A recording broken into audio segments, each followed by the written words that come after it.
and went right through it, for the shield skated not, so that it was driven through his belt into the lower part of his belly, as when some sturdy youth, axe in hand, deals his blow behind the horns of an ox, and severs the tendons at the back of its neck, so that it springs forward and then drops. Even so did Arcturus give one bound and then fall on his back, the spear quivering in his body till it made an end of him. Hector then aimed a spear at Automedon, but he saw it coming and skipped forward to avoid it, so that it flew past him and stuck in the ground, while the butt end went on quivering till Ares robbed it of its force. They would then have fought hand to hand with swords had not the two Ajaxes forced their way through the crowd when they heard the comrades calling and parted them for all their fury, for Hector, Aeneas, and Chromius, who were afraid and drew back, leaving Arcturus to lie there struck in the heart. Automedon peered of fleet Ares, and then stripped him of his armor, vaunted over him, saying, I have done little to assuage my sorrow for the son of Meneotis, for the man I have killed is not so good as he was. As he spoke, he took the blood-stained spoils and laid them upon his chariot. Then he mounted the car with the hands and feet all steeped in gore, as a lion that has been gorging upon the wall. And now the fierce groaning fight again arranged about Patroclus, for Athena came down from heaven and roused its fury by the command of far-seeing Zeus, who changed his mind and sent her to encourage the Danaans, as when Zeus bends his right bow in heaven in token to mankind either of war or the chill storms that say men from their labor and plague of the flocks. Even so, wrapped in such radiant raiment, did Athena go in among the host and speak man by man to each. First she took the form and voice of the phoenix, and spoke to Menelaus, son of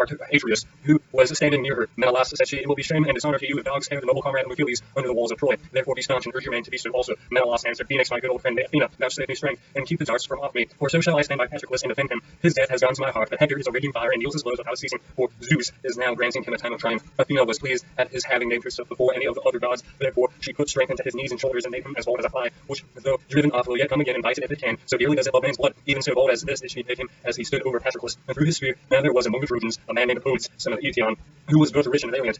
Hector held him in the highest honor, for he was his comrade and boon companion. The spear of Menelaus struck this man in the girdle, just as he had turned in flight, and went right through him, whereon he fell heavily forward, and Menelaus, son of Atreus, drew off his body from the Trojans into the ranks of his own people. Apollo then went up to Hector and spurred him on to fight in the likeness of Aeneas, son of Asius, who lived in Abydos, and was the most favored of all Hector's guests. In his likeness Apollo said, Hector, who of the Uteans will fear you henceforward, now that you have quailed before Menelaus, who has ever been rated poorly as a soldier, yet he has now got a corpse away from the Trojans, single-handed, and has slain your own true comrade, a man brave among the foremost hosts, son of Iliad. A dark cloud of grief fell upon Hector as he heard, and he made his way to the front clad in full armor. Thereon the son of Cronus seized his right tassel Aegis, and veiled Ida in cloud. He sent forth the lightning and his thunders as he shook his Aegis, and he gave victory to the Trojans and routed the Uteans. The panic was begun by Peneleos and the Botanian, for while keeping his face turned ever towards the foe, he had been hit with a spear on the upper part of his shoulder. A spear thrown by Polydamas had grazed the top of the bone, for Polydamas had come up to him and struck him from a close hand. Then Hector in close combat struck Leotus, son of noble Alcatrion, in the hand by the wrist, and disabled him from fighting further. They looked about him dismay, knowing that never again should he wield spear in battle with the Trojans. While Hector was in pursuit of Leotus, Idomeneus struck him on the breastplate over his chest near the nipple, but the spear broke in the shaft, and the Trojans cheered aloud. Hector then aimed at Idomeneus, son of Icleon, as he was standing on his chariot, and very narrowly missed him, but the spear hit Corianus, a follower and charioteer of Meroneus, who had come with him from Laecatus. Idomeneus had left the ships on foot, would have afforded a great triumph to the Trojans if Corianus had not driven quickly up to him, but therefore brought life and rescue to Idomeneus,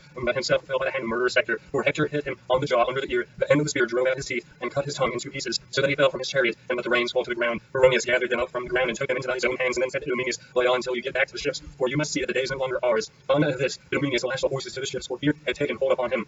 Ajax and Menelaus noted how Zeus had turned the scale in favor of the Trojans, and Ajax was first to speak. Alas, said he, even a fool may see that Father Zeus is helping the Trojans all their weapons to strike home, no matter whether it be a brave man or a coward that hurls them. Zeus speeds all alike, whereas ours fall each one of them without effect. What then will be best, both as regards rescuing the body and our return to the joy of our friends, who will be grieving as they look hitherwards, for they will make sure that nothing can now check the terrible hands of Hector, that he will fling himself upon our ships. I wish that someone would go and tell the sons of Peleus at once, for I do not think he can have yet heard the sad news that the dearest of his friends has fallen, but I can now see not a man among the Uteans to stand, for they and their chariots are alike in darkness, O Father Zeus. Lift this cloud from over the sons of Uteans, make heaven serene, and let us see, if you will that we perish, let us fall at any rate by daylight. Father Zeus heard him, and his compassion upon his tears forthwith he chased away the cloud of darkness, so the sun shone out, and all the fighting was revealed. Ajax then said to Menelaus, look, Menelaus, and if Antilochus, son of Nestor, be still living, send him at once to tell Achilles that by far the dearest to him of all his comrades has fallen. Menelaus heeded his words and went his way as a lion from a stockyard. The lion is tired of attacking the men and hounds who keep watch hold the whole night through, and will not let him feast on the fat of their herd. In his lust of meat he makes straight at them, but in vain, for darts from strong hands assail him, and burning brands which daunt him from all his hunger. So in the morning he slinks sulkily away. Even so did Menelaus sorely against his will leave Patroclus in great fear lest the Uteans should be driven back in rout and let him fall into the hands of the foe. He charged Meroneus and the two Ajaxes, greatly saying, Ajaxes and Meroneus, leading leaders of the Argives, now indeed remember how good Patroclus was. He was ever courteous while alive. Bear it in mind now that he is dead.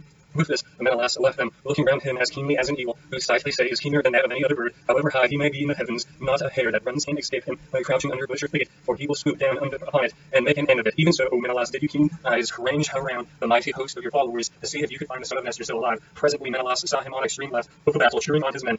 Exhorting them to fight boldly, Menelaus went up to him and said, Antilochus, come here and listen to sad news, which I would indeed were untrue. You must see with your own eyes that heaven is heaping a calamity upon the Danaans and giving victory to the Trojans. Patroclus has fallen, who was the bravest of the Pythians, and sorely will the Danaans miss him. Run instantly to the ships and tell Achilles that he may come to rescue the body and bear it to the ships. As for the armor, Hector already has it. Antilochus was struck with horror. For a long time he was speechless, his eyes filled with tears, and he could find no utterance. But he did as Menelaus had said, and set off running. As soon as he had given his armor to a comrade, Laodocus, who was wheeling his horses round close beside him, thus then did he run weeping from the field to carry the bad news that Achilles, son of Peleus. Nor were you, O Menelaus, minded to succor his harassed comrades when Antilochus had left the Pylians, and greatly did they miss him. But he sent the noble Thrasymedes, and himself went back to Patroclus.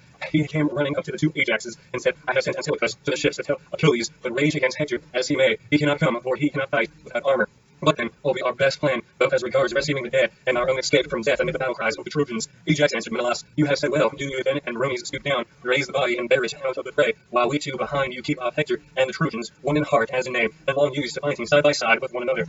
On this, Menelaus and Arones took the dead man in their arms and lifted him high aloft with a great effort. The Trojan host raised a hue and cry behind them when they saw the Pythians bearing the body away, and flew after them like hounds attacking a wounded boar at the loo of a band of young huntsmen. For a while the hounds fly at him as though they would tear him in pieces, and now and again he turns on them in a fury, staring and scattering them in all directions. Even so did the Trojans for a while charge in a body, striking with a sword and with spears pointed at both the ends. But when the two Ajaxes faced them and stood at bay, they would turn pale, and no man dared press on to fight further about the dead. In this wise did the two heroes strain every nerve to bear the body to the ships out of the fight. The battle raged round them like fierce flames that, when once kindled, spread like wildfire over a city, and the houses fall in the glare of its burning. Even such was the roar and tramp of men and horses that pursued them as they bore Patroclus from the field, or as mules that put forth all their strength to draw some beam or great piece of ship's timber down a rough mountain track, and they pant and sweat as they go. Even so did Menelaus and Arones pant and sweat as they bore the body of Patroclus behind them. The two Ajaxes held stoutly, as some wooded mountain spur that stretches across a plain will turn water and check the flow, even as a great river, nor is there any stream strong enough to break through it. Even so did the two Ajaxes face the Trojans and stem the tide of their fighting, though they kept pouring on towards them, and foremost among them all was Aeneas, son of Anchises, with valiant Hector, as a flock of daws or starlings fall to screaming and chattering when they see a falcon, foe to all small birds, come soaring near them. Even so did the Pythian youth raise a babel of cries as they fled before Aeneas and Hector,